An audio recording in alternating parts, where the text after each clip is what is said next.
So, here's the schedule for today. We're going to do about an hour of lesson. This is a big lesson, guys. It's a really important lesson. And it's going to guide the rest of the year. Spencer, come over here. Okay? We're going to have trouble talking. I'm just going to move you guys. All right? So this is a really important lesson for this year. So we're doing 1 hour of it. Okay? And then, right after that, we've got some really cool group challenge stuff that Gretchen has lined up for you to do. So I need you to stick with me, listen real closely, get comfortable, but we're going to talk about the book of Genesis, because the book of Genesis really lays out the importance of a lot of the Old Testament and even into the New Testament, okay? So we're going to get into that. If you have your Bibles, you can turn to Genesis 12. Okay? Genesis 12. So, anybody know who Abram is? Anybody ever heard that name, Abram? Abram? Yeah? We have a boy at church named Abram. Kind of cool. So, we ended last week with the lesson called The Fall. And it was all about Adam and Eve and how they ate from the tree of the tree of good and knowledge of good and evil. And they weren't supposed to. God kicked them out of the Garden of Eden, right? And now they're out wandering the world. The next couple chapters of Genesis are really sketchy. Richie, are you here? Your mom's here. Annika, too. Annika Vele. Maybe she's getting ready over there. So, there's this whole kind of strange stories that happen in the beginning of Genesis. Because partly, Elliot, sit over here. Because a lot of that is trying to explain how things happen. Do you guys ever try to go back and say, why is something the way it is now? And in that culture, you told stories. They didn't write a lot of stuff down, they told stories. They sat around, there was no YouTube, there was no, what's your favorite stuff to do at night? Instagram, Facebook, there was none of that. You sat around the campfire with your family and you told stories. That was the entertainment. Sounds exciting, right?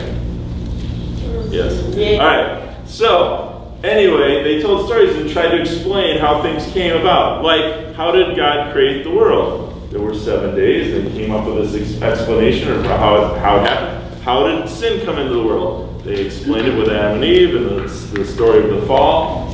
Then, how did all these languages come about in the world? That becomes one of the stories, and it's called the Tower of Babel. The Bible explains it with the Tower of Babel. Happens to be this city where they have gotten really strong as a city. They've built up this incredible thing, a lot like New York City. Wasn't quite that elaborate. Not nearly that elaborate. But they started building these towers, like really tall. And God looks down and says, whoa, they are going so great. They are building so much that we have to slow them down. Otherwise, there'll be no end to what they can do. And so the story says they confuse their language so that all the people in the city suddenly speak all these different languages that are all over the world. And they can't understand each other, and so they separate. So it's a story to try and explain how language comes into the world. Is it really accurate? Is it true? Not sure, not so important. But it's a story about how language and all these languages are throughout the world. We also have the story of Noah and the ark. That's kind of a famous story. You guys probably all know it, right? Noah, God looks down and sees all this sin that's happening in the world, and he says, this thing that I created is not going well. This is terrible. All these people are hateful. They hurt each other. They're not good to each other. It's terrible. We should start over. I'm going to send a flood. I'm going to choose one good family, and we're going to start over.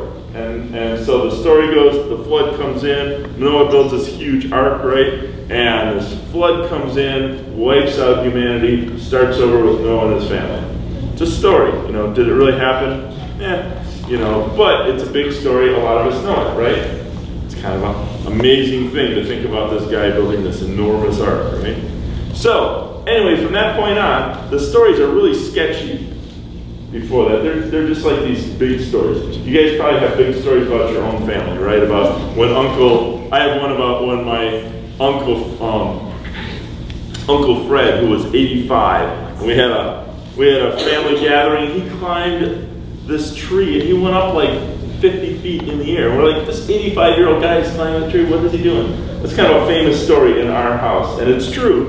But it was like, is he crazy? What is he doing? You know. So those kind of stories, you probably have your own family stories that are kind of fun to tell. These stories at the beginning of the Bible are some of those kind of sketchy. What were they about? You know, are they real or not? All right.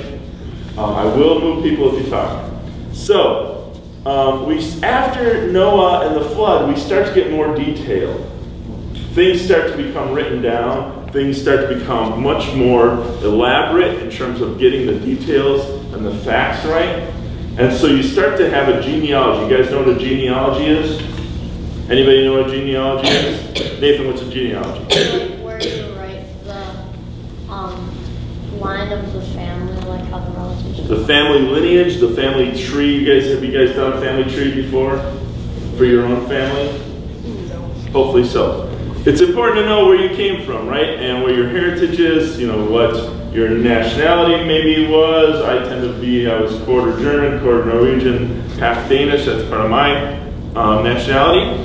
But the Bible really starts to become very detailed about Noah begat, and whenever they say they begat, it means they had a child, right? So that all these children being born, and you start to see the lineage. Now, unfortunately, because it was a male-dominated society, they did not keep track so much of the women. It was more about the men, unless there was an important woman that happened. If there was somebody that was an important woman, then suddenly they made note of it. But a lot of it was just the men. And in that day and age, again, is this real or not? They would say, and Noah lived to be 400 years old. And we're all like, what? You know? So it's one of those, like, was it really 400 years? Or did he kind of go, he lived a long time, and yeah, it sounds like 400. You know, you go to Africa right now, when I talk to our friend Bishop Elias Katoy, he'll talk about his mother. And he's like, she's over 100 years old. We're like, really? He goes, well, we really don't know. She doesn't know when she was born. So, you know, it's been a long time. She's getting quite old. Is it 100? Probably not. Is it real? Is she old? Yeah, you know. So it was that kind of story. We don't really know. But they would say they lived to be 400 years old. Is that really true or not? That's not so important. The important part was knowing how the family moved, how the lineage happened, who came out of who. And we finally get to a really important person named Abram. Now, I want us to memorize 3 names. Abraham, Isaac, and Jacob. Abraham, Isaac, and Jacob. Say it with me. Abraham, Isaac, and Jacob. Abraham, Isaac, and Jacob. Abraham, Isaac, and Jacob. Those 3 names are really crucial because the Jewish people all say, our forefathers are Abraham, Isaac, and Jacob. So those become the 3 people, the 3 men, the 3 forefathers that become crucial to everything they are about as a nation. Even today, yes. Shouldn't there be 4 forefathers? A forefather, F-O-R-E, a forefather is someone that was before you. Okay? So, good question though. So your forefather would be your great-grandfather, for example. That would be someone considered your forefather, or maybe your grandfather, or even your father. But, you know, when you talk about a forefather, you know, as the country of America, who are our forefathers? Abraham Lincoln. Abraham Lincoln would be considered a forefather. Who would be the first forefather? George Washington. George Washington. And we talk about them as our forefathers. You know, Thomas Jefferson, all the important people that were before us. Okay? So Abraham, Isaac, and Jacob. Say it again. Abraham, Isaac, and Jacob. Those 3 guys are really crucial, and I want us to learn their story. And their story is in the book of Genesis. Okay? So that's what we're looking at today. It starts off with Abraham. We've gotten this whole lineage after Noah. All these guys living to 300 years, 400 years, really long time. We finally get to Abram. And his name is Abram, not Abraham. Abram. Without the ham on the end. Okay? Take off the ham. Nobody likes ham. All right. That was a joke. So, Abram starts off, and in chapter 12, we have this amazing story. I lost it. Okay. You guys have chapter 12 up of Genesis? The Lord said to Abram, go from your country. So God is speaking to Abram. This becomes a story where God comes to Abram and starts to speak to him and gives him a mission. He says, Abram, go from your country, from your people and your father's household to the land I will show you. And here's what I'm going to do for you. Now imagine this. God comes to you and says, I'm going to do something for you. Here's what I'm going to do.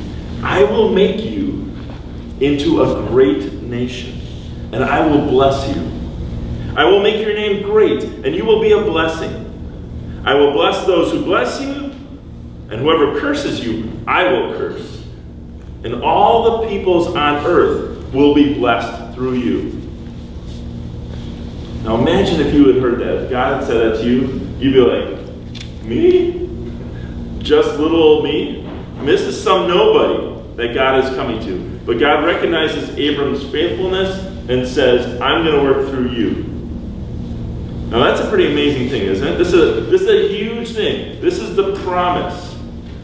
Okay? God makes a promise through Abram, and this promise will be to continue on through his whole lineage, down to his 20th, 30th, 40th, 50th generation of his family.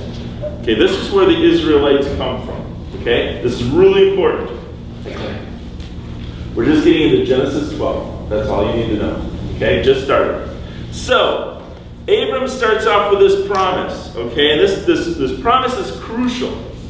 Alright? It literally launches the whole Israelite nation. So I will make you into a great nation. So lots of people. I will bless you. I will make your name great. And you will be a blessing. Okay? So this becomes the promise that starts off in Genesis 12. Now this is a big deal. Okay? This starts off this whole thing. And he holds on to this promise. And he continues on to live his life. Okay? And they have a bunch of other stories that are kind of strange, where he and his nephew separate. They say, I'll go this way, you go that way. I'll take this land, you take that land. Right? And then Lot, the nephew, has a weird story where they're supposed to leave, and his wife looks back and she turns into a pillar of salt. You know, what's that about? Who knows? It's a strange story.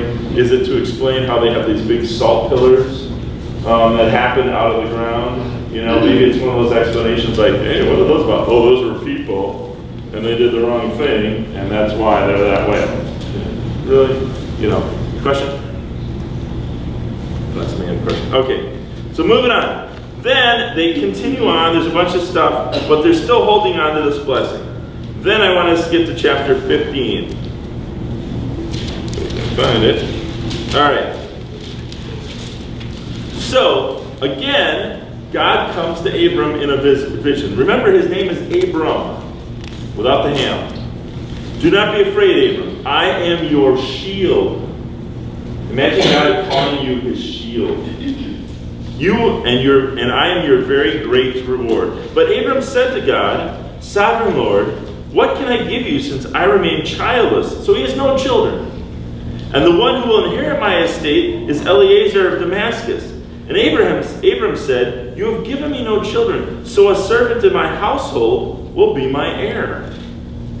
Then the word of the Lord came to him. This man will not be your heir, but a son who is from your very own flesh and blood will be your heir. You took him out. He took him outside. God takes Abram outside and says, look up at the sky and count the stars, if indeed you can count them, which of course he can't. Then he said to them, so shall your offspring be, just like the number of stars in the sky. And Abram believed the Lord, and God credited it to Abram as righteousness.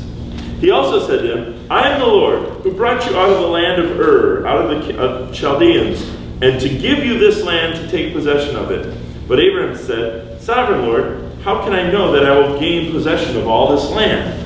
So the Lord said to him, bring me a heifer, a goat, and a ram, each 3 years old, along with a dove and a young pigeon. Abram brought all these things. Abram cut them in half arranged them in halves opposite each other. The birds, however, he did not cut in half. Then birds of prey came down on the carcasses, but Abram drove them away.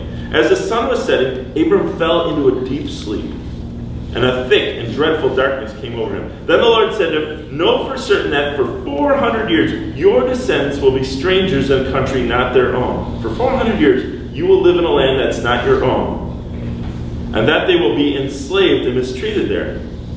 But I will punish the nation they serve as slaves, and afterwards they will come out with great possessions. You, however, will go to your ancestry in peace and be buried at a good age. In the 4th generation, your descendants will come back here, for the sin of the Amorites has not yet reached its fulfillment. So he's talking about going off to Egypt, that story we had last night.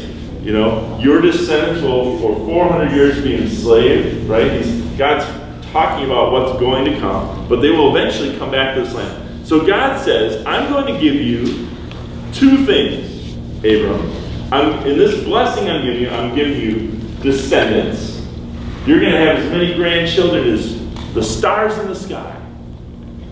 Right? The sand in the seashore. You're going to have that many in your family lineage. I'm also going to give you this promised land.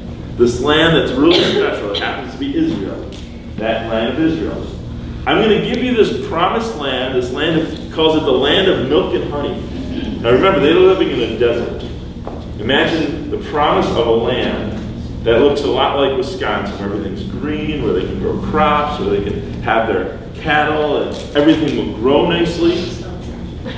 It's called the Promised Land. That's what the northern part of Israel looks like.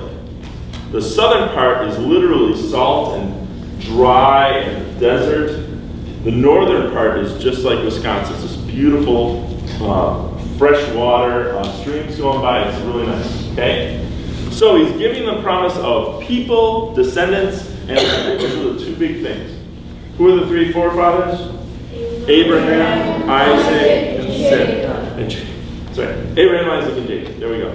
So Abram gets this promise, and he holds on to it. God reinitiates the promise and tells him about this important thing.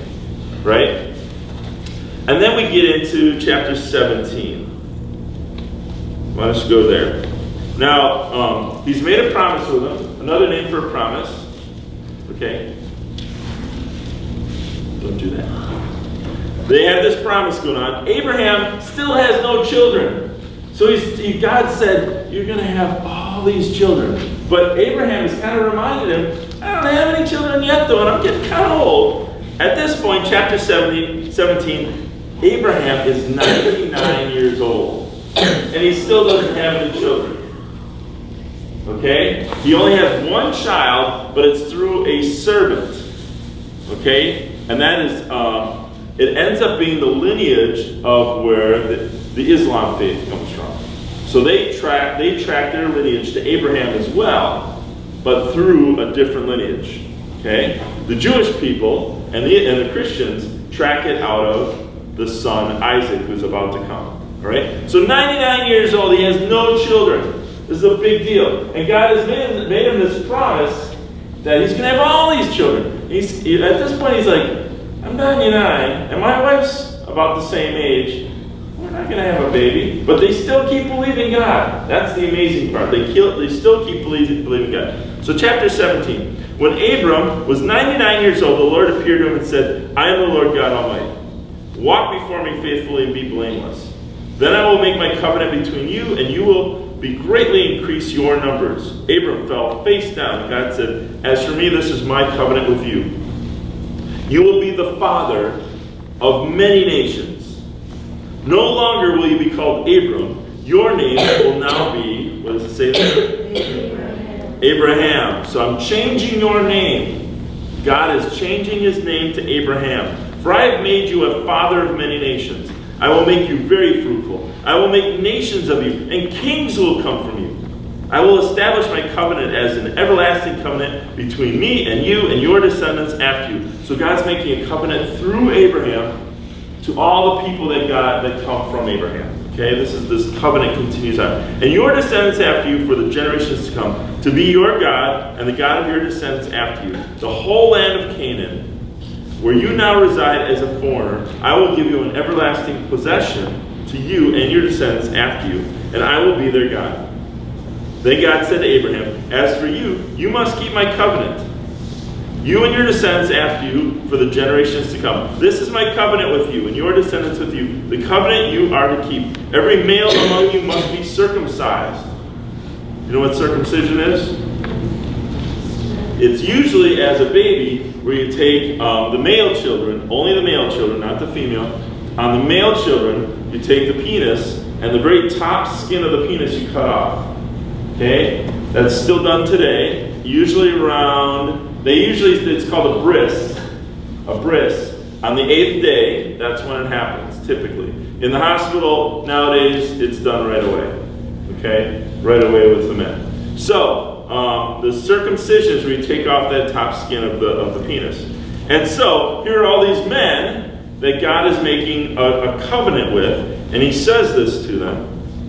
Did I get all your attention, by the way? I think I did. For the generations to come, every male among you who is 8 days old must be circumcised, including those born in your household, even if they're not your lineage, or brought with you with money, or bought with money from a foreigner, who are not your offspring. So even your slaves, everyone's going to be circumcised in your household. Whether born in your household or bought with your money, they must be circumcised. My covenant is in your flesh.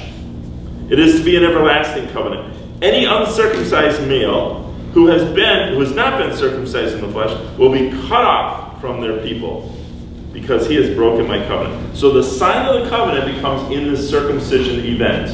Okay? God says, I'm going to make a covenant with you in your flesh. Abraham fell face down. He laughed and said to himself, so he's not focusing on the circumcision here. He's focusing on the fact that God is still talking about him having a son. Okay? He's 99 years old. He falls down. Will a son be born to a man who is 100 years old? Will Sarah, my wife, bear a child at the age of 90? And Abraham said to God, if only Ishmael might live under your blessing. Then God said, yes, but your wife Sarah will bear a son, and you will call him Isaac. I will establish my covenant with him as an everlasting covenant for his descendants for him after. Now I think I skipped a big story.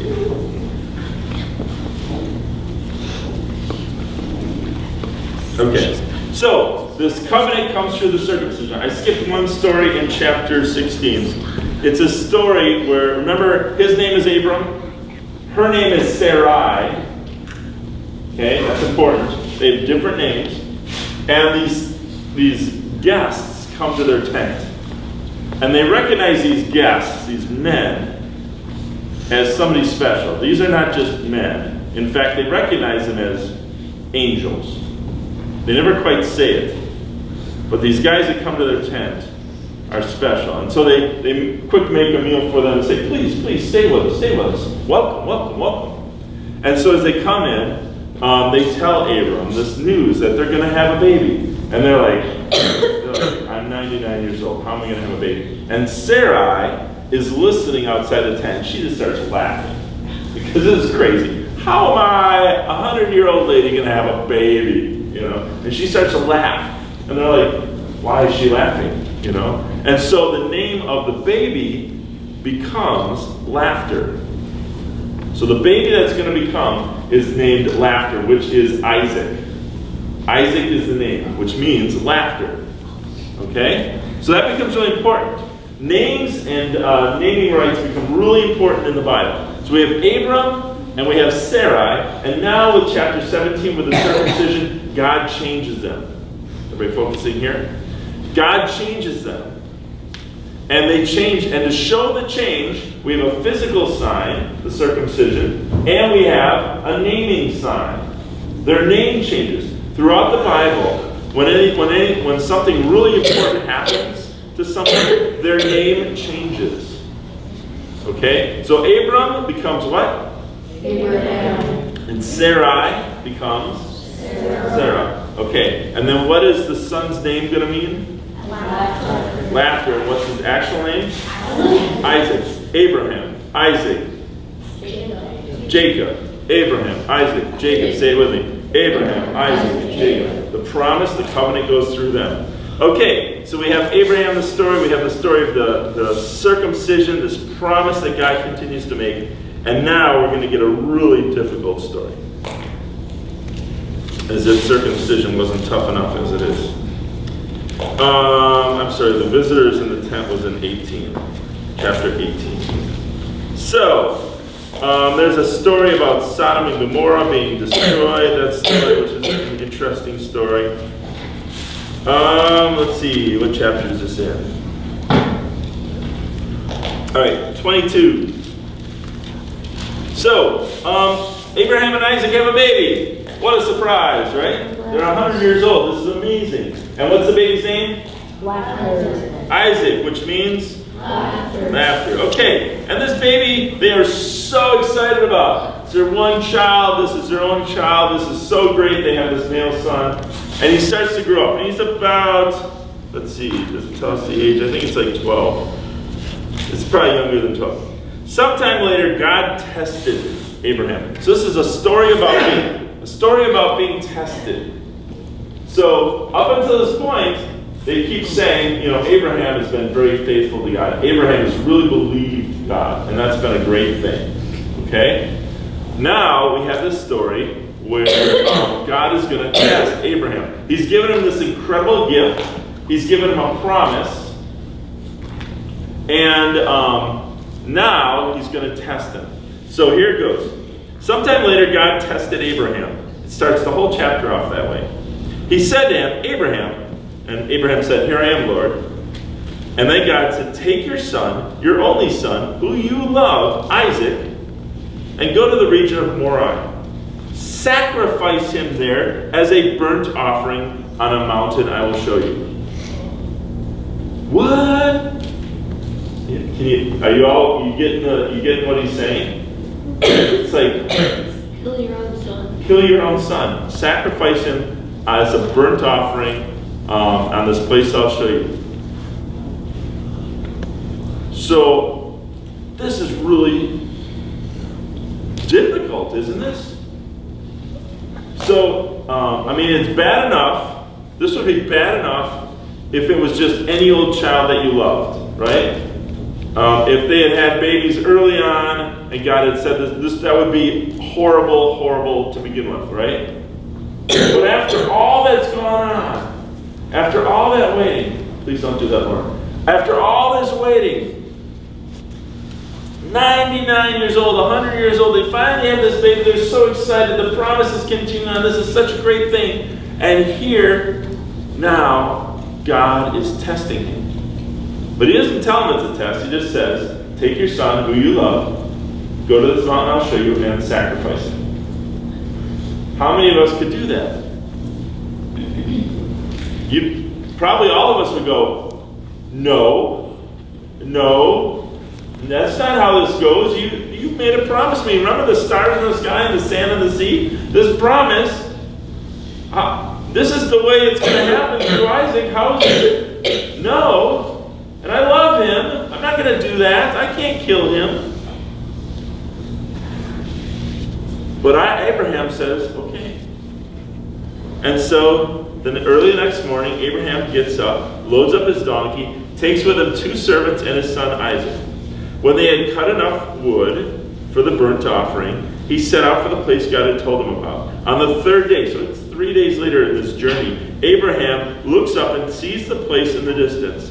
He says to his servants, stay here with the donkey while I and the boy go over there. We will worship, and then we will come back to you. Abraham took the wood for the burnt offering and placed it on his son Isaac, and he himself carried the fire and the knife. As the 2 of them went on together, Isaac spoke up and said to the father, Abraham, Father. And Abraham said to him, yes, my son. The fire and the wood are here, Isaac said. But where is the lamb for the burnt offering? Abraham answered him, God himself will provide the lamb for the burnt offering, my son. And the 2 of them kept going on together. So Isaac's kind of like, we came all this way. We didn't bring anything to sacrifice. You kind of need the sacrifice in order to do this. where's the sacrifice? Don't worry, God will provide the lamb. So this is hard stuff, right? You guys get how hard this is? So, when they reached the place God had told them about, Abraham built an altar there and arranged the wood on it. And then he took his son Isaac, bound him, laid him on the altar on top of the wood. Then he reached out his hand, took the knife to slay his son. But the angel of the Lord called out to him from heaven, Abraham, Abraham. And Abraham said, Here I am. Do not lay a hand on the boy. Do not do anything to him. Now I know that you fear God, because you have not withheld from me your son, your only son. Abraham looked up, and there in the thicket he saw a ram caught by its horns. He went over and took the ram and sacrificed it as a burnt offering instead of his son. So Abraham called the place, The Lord Will Provide.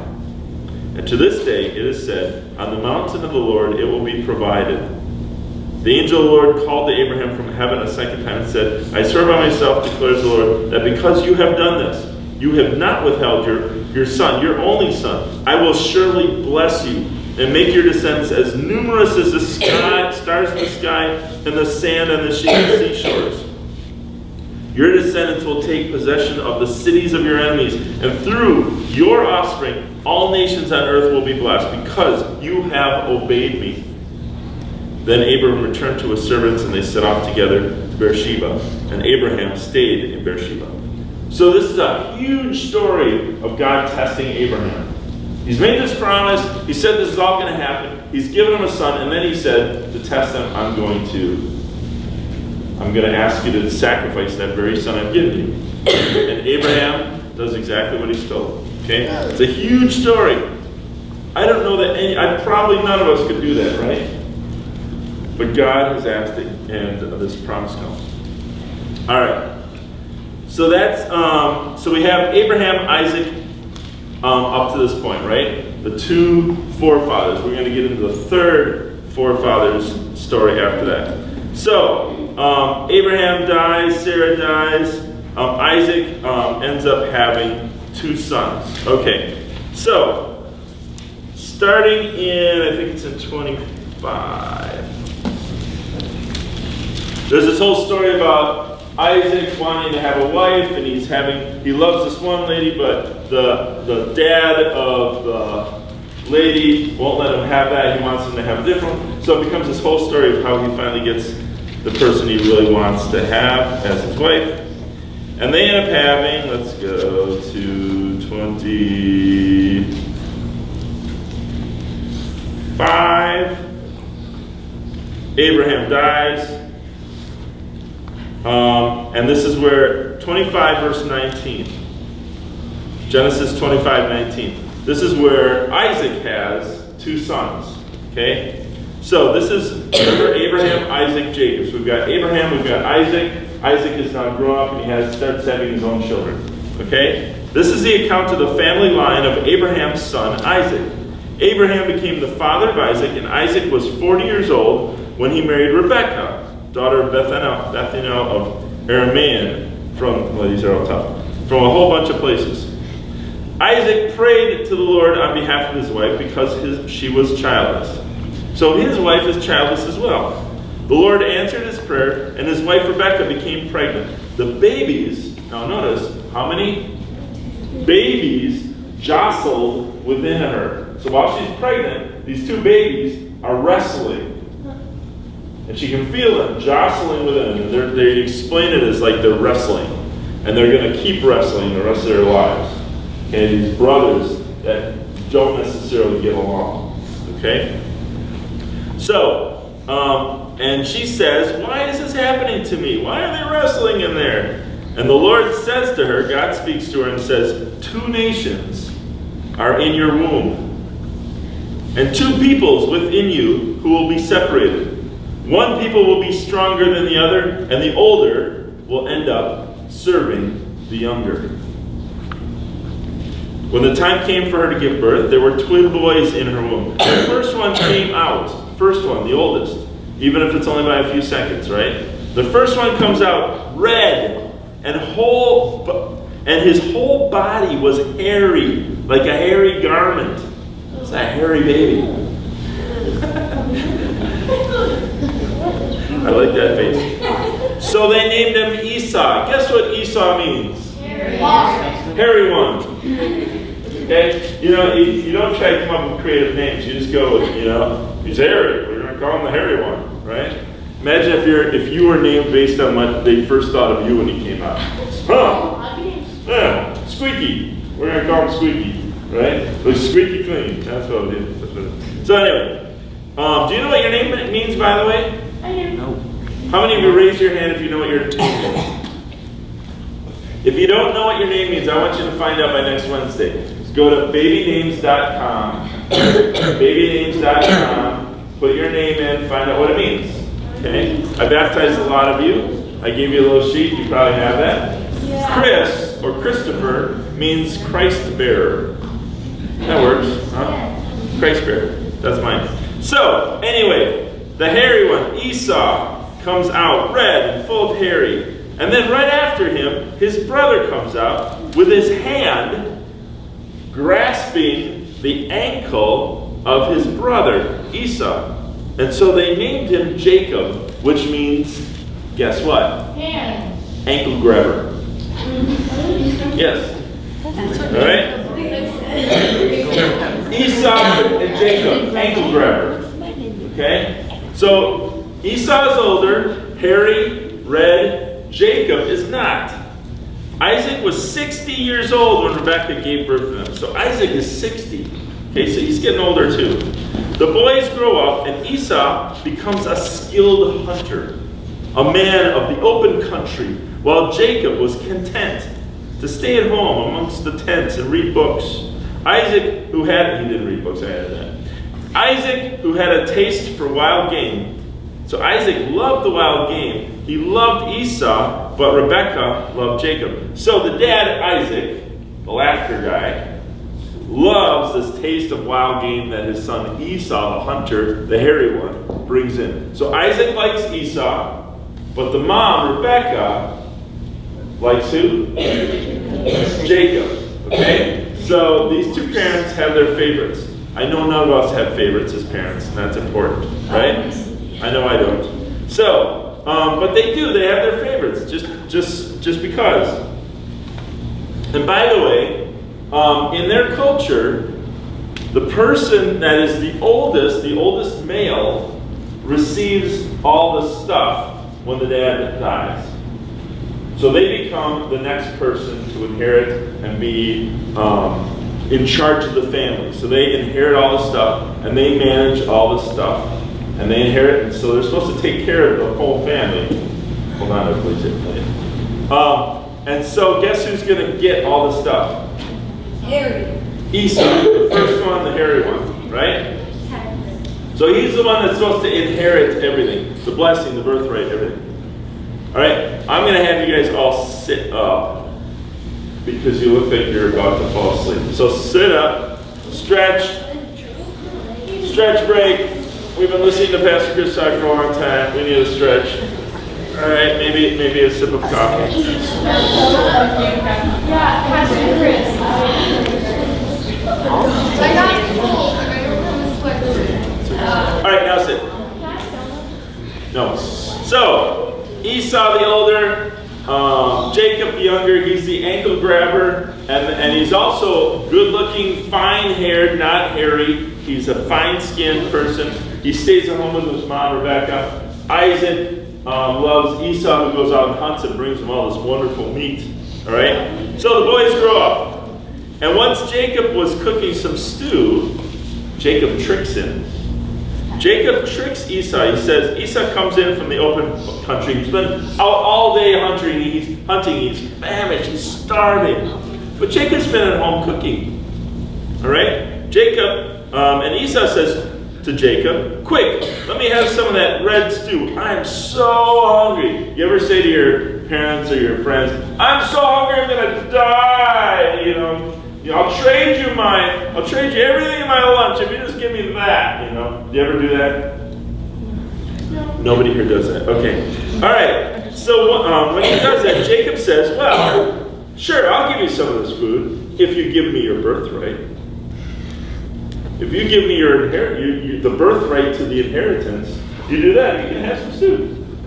I mean, he's making a bad deal, right? But of course, Esau's not in his right frame. He's like, oh, I'm so hungry, I'm gonna die. You know, what would my birthright be good to me if I die? And so Jacob says, well, swear to me first. Swear an oath that you're gonna give me your birthright, and I'll give you some stew.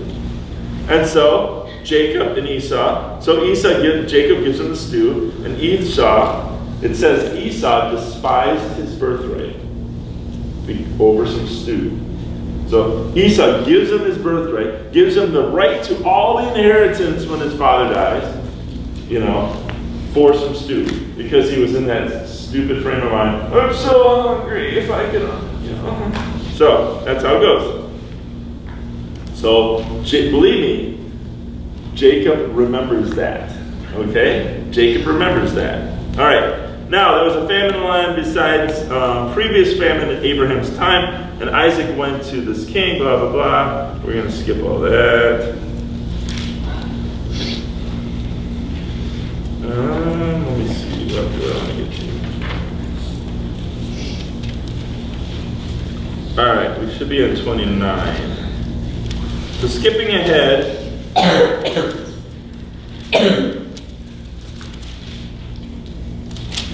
All right, no, not 29, 27.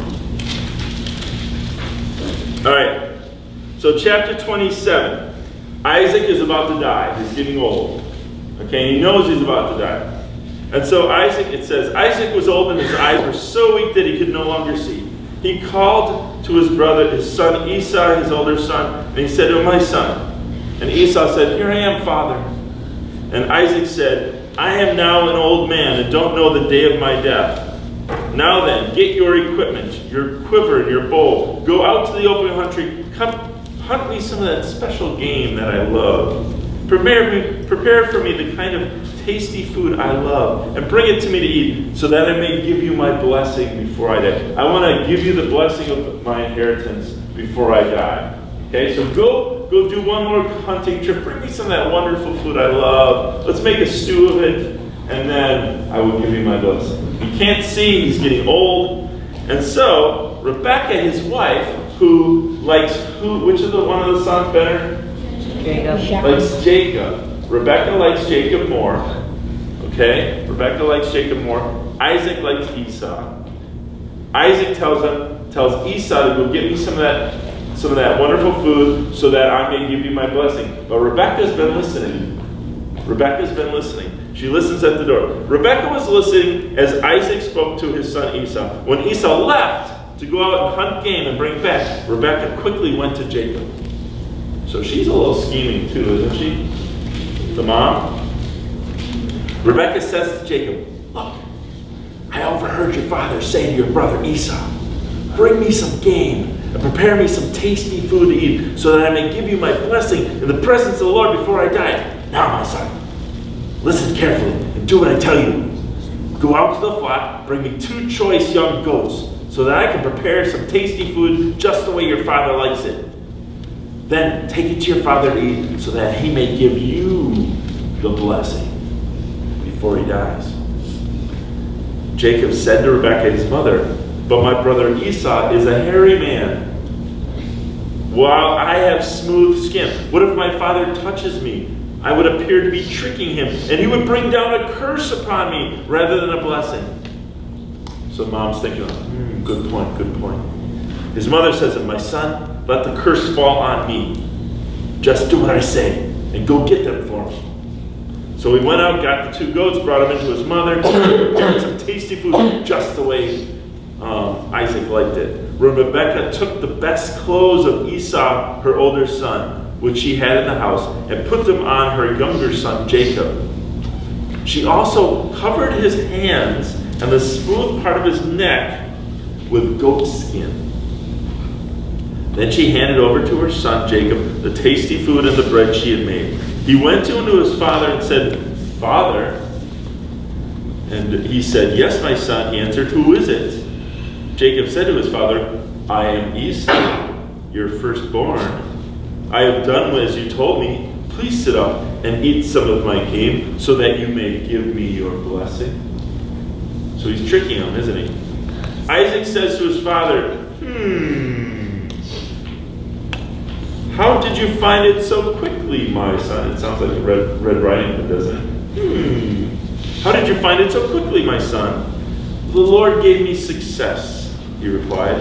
Then Isaac said to Jacob, come near me, so that I may touch you, my son, to know whether you really are my son Esau or not. So Jacob went close to his father Esau, who touched him and said, the voice is the voice of Jacob, but the hands are the hands of Esau with the hairy skin. He did not recognize him, for his hands were hairy like those of his brother Esau. So he proceeded to bless Jacob. Are you really my son, Esau? He asked. I am, he replied. He then said, my son, bring me some of your game to eat so that I may give you my blessing.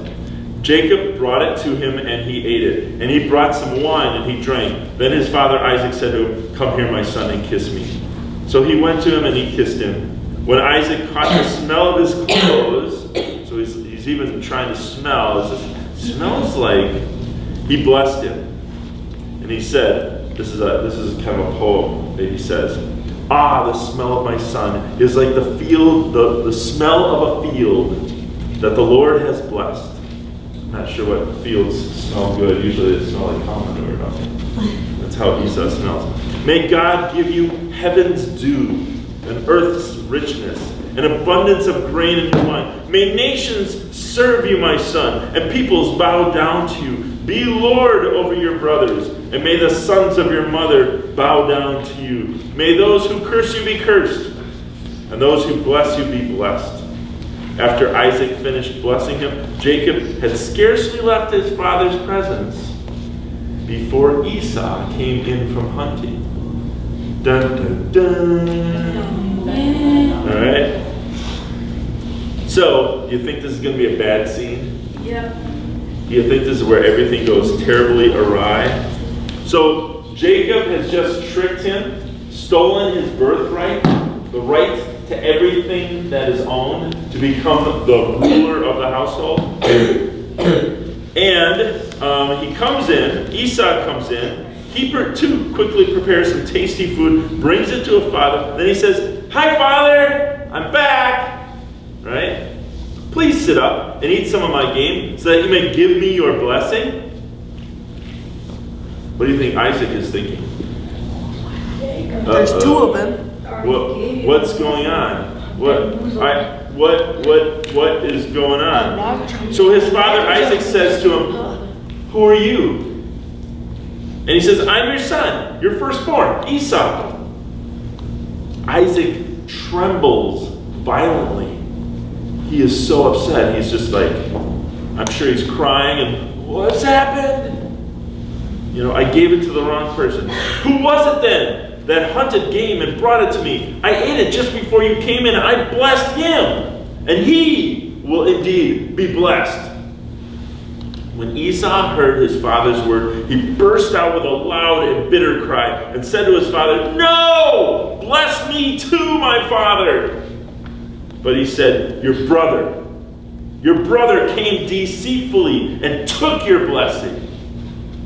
Esau said, isn't he rightfully named Jacob, the ankle grabber, the cheat? Because that also means cheat. Ankle grabber, cheat. This is the second time he has taken advantage of me. He took my birthright, and now he's taken my blessing. Then he asked, haven't you reserved any blessing for me, Father? Isaac answers him, I have made him Lord over you, my son, and have made all his relatives his relatives his servants. I have sustained him with grain and new wine, my possessions. So what can I possibly do for you, my son? Esau said to his father, do you only have one blessing, my father? Bless me too. You can just hear the pain in his voice, can't you? How upset he is, how sad he is. His father Isaac says to him, another poem, your dwelling will be away from the earth's richness, away from the dew of heaven above. You will live by the sword, and you will serve your brother. And when you grow restless, you will throw his yoke from off your neck. Esau then held a grudge against Jacob because of the blessing his father had given him. He said to himself, the days of mourning for my father are near, and then I will kill my brother Jacob. When Rebekah was told what her older son had said, she sent for her son Jacob and said to him, your brother Esau is planning to avenge himself by killing you. Now then, my son, do what I say. Flee at once to my brother Laban, your uncle in Haran. Leave, get out of here, go to your uncle's house. Stay with him for a while until your brother's fury subsides. When your brother is no longer angry with you and forgets what you did to him, I will send word for you to come back from there. Why should I lose both of you in one day? Then Rebekah said to Isaac, I am disgusted with living because of these Hittite women. If Jacob takes a wife from among the women of this land, from Hittite women like these, my life will not be worth living. I don't know, that wasn't really helpful. Anyway, so Jacob leaves and he runs away. There's this really weird story where as he's running, he is out in the desert and he goes to sleep at night and he lays down, he puts his head on a rock. And the story has him have a dream. It's called Jacob's dream. And the dream has this, in the dream there's this ladder that comes out of the ground, goes up to heaven, and the angels are going up and down. And it's this interesting dream story. Anyway, 5 more minutes, Christian? We're still good for 5? Okay. So, Abraham, Isaac, and Jacob. That's how the blessing comes. We know the blessing is now being passed down through Jacob. It could have been Abraham, Isaac, and Esau. Emu is an animal. All right, it's a different thing, different story. All right, it could have been that, but it's always Abraham, Isaac, and Jacob. That's where the blessing. That's how the blessing comes. Now, he ran away because his brother's about to kill him, right? Does he ever come back? Not till much later. Rebekah says, go live with your uncle until your brother calms down. He doesn't calm down. He is still really, really ticked. He's going to kill him. All right? And so they live their own lives separately. Okay?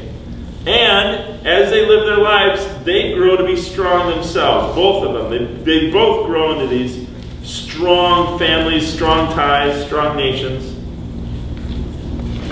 And I want to get us to chapter 32. So,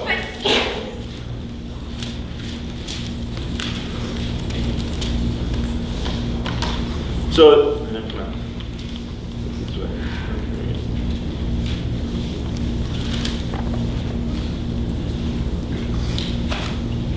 All right. So, this is the point. This is the story where they come back together. This is a story where Jacob finally meets Esau again.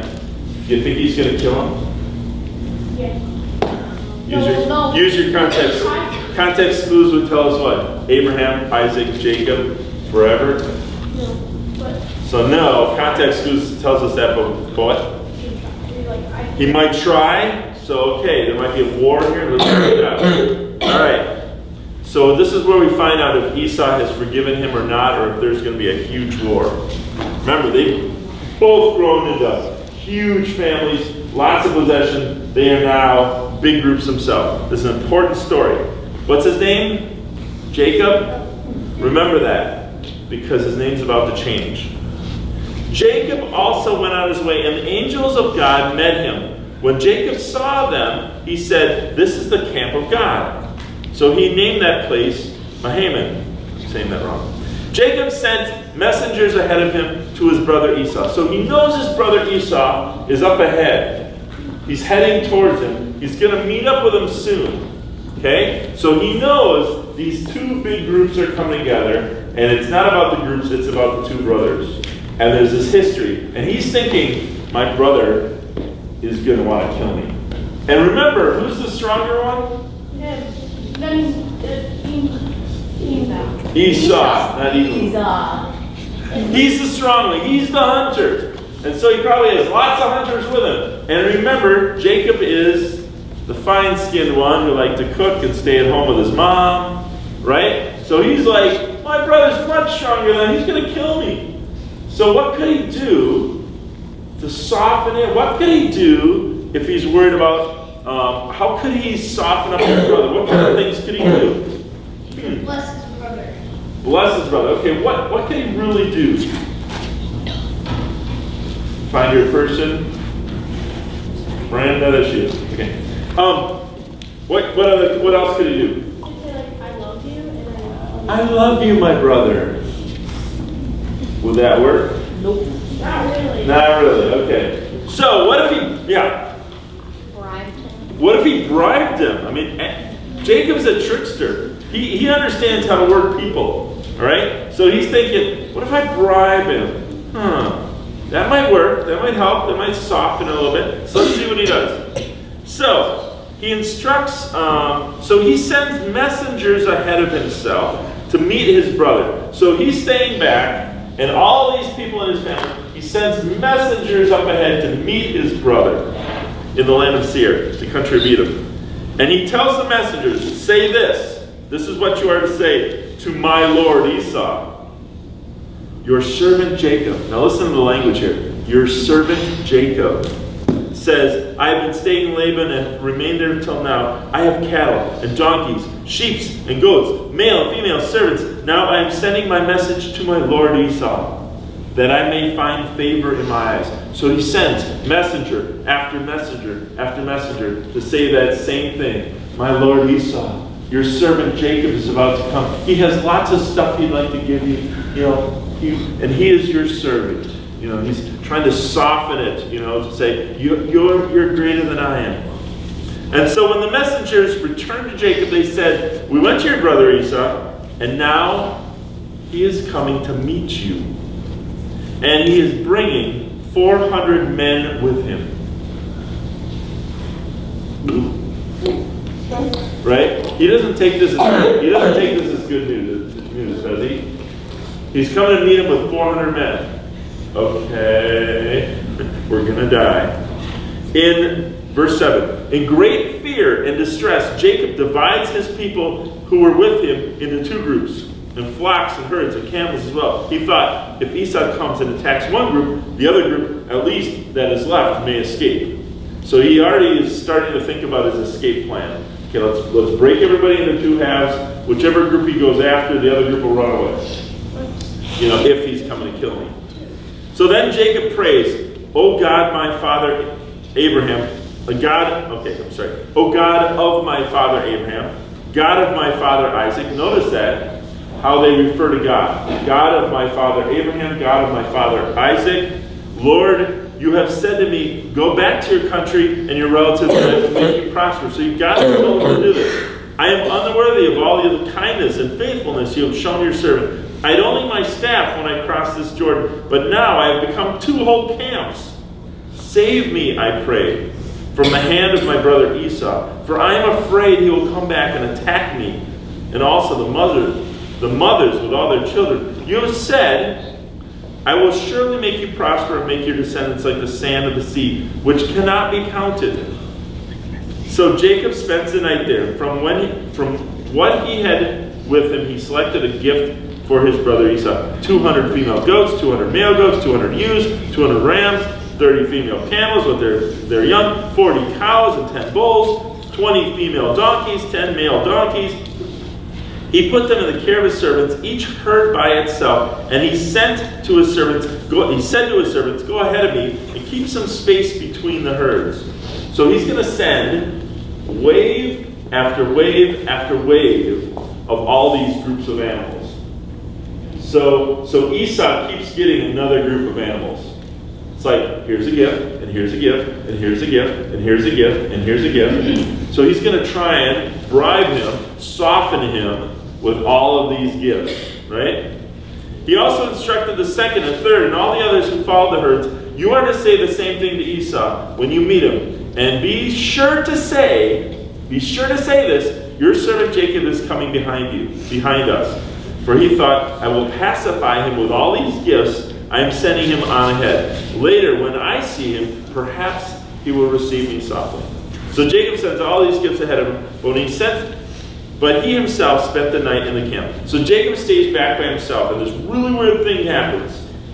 In the camp at night, Jacob got up, took his 2 wives, his 2 female servants, his 11 sons, and crossed the ford of the Jabbok. After he sent all of them ahead, he sent over all his possessions. So Jacob was left alone. And here's what happens. This is really important. Listen up. A man wrestles with Jacob until daybreak. Now, often when they can't quite say what it is, they say a man. But what they're really saying is an angel wrestles with Jacob until daybreak. When the man saw that he could not overpower Jacob, he touched the hip of the socket of Jacob's hip, so that his hip was wrenched, and as he wrestled with the man. Then the man said, "Let me go," for the angel said, "Let me go, for it is daybreak." And Jacob replied, "I will not let you go unless you bless me." And the man said, "What is your name?" And he said, "My name is Jacob." Then the man said, "You are no longer to be called Jacob. You are now to be called Israel, because you have struggled with God and with humans, and you have overcome." And Jacob said, "Please tell me your name." But he replied, "Why do you ask my name?" Then he blessed him there. So Jacob called the place Peniel, saying, "It is because I saw God." So it's not just an angel, this is God, face to face, and yet my life was spared. The sun rose before him as he passed Peniel, and he was limping because of his hip. Therefore, to this day, the Israelites do not eat the tendon attached to the socket of the hip, because the socket of Jacob's hip was touched near the tendon. So, this really strange story about how Jacob's name changes from Jacob to Israel. And that's where we get the nation of Israel. Okay? So, he goes on ahead, and he's expecting to die at the hands of his brother. And guess what his brother does? Do you think he fights him? Do you think there's a war? No. He goes, "My brother!" And they get back together and they're welcome. Okay? So instead of this huge war that he thought was going to happen, instead, they come back together. All right? And that's how they continue to move on. Now, I'm just going to reference this. I'm not going to tell you the whole story. Do you guys all know the story of Joseph and the Amazing Technicolor Dreamcoat? Yeah. Have you guys seen that before? Yeah. So, Jacob has 12 sons. His favorite son is Joseph, right? The 11 sons are all Joseph. All jealous of Joseph. And Jacob, they have this huge famine in their land. So Jacob and his 12 sons, and they're trying to find food. Joseph ends up in Egypt. And before the famine happens, I should say, Joseph ends up there. He interprets a dream of Pharaoh.